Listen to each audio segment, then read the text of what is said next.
su propia realidad. La que usted decida.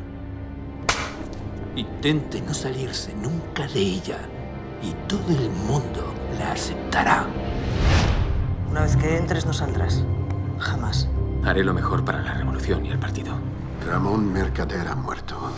Desde ahora, eres Jack Monard. En el GPU no se admiten errores ni debilidades. ¿Quién es? Jacques Monard, enchanté. Encantada. No te será fácil librarte de mí.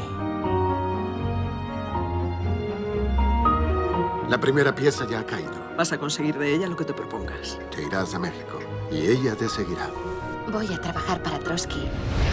¿Estáis enamorados? Sí, mucho. Esa es la mejor política. Hasta tenemos gente en el GPU que nos pasa información. ¿Los conocéis?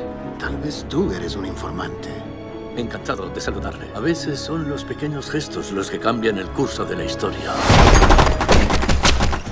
Es demasiado tarde para tener miedo. Son dudas y esas dudas me dejan sin fuerza. A veces me pareces un completo desconocido. La gente a la que busca viene de España.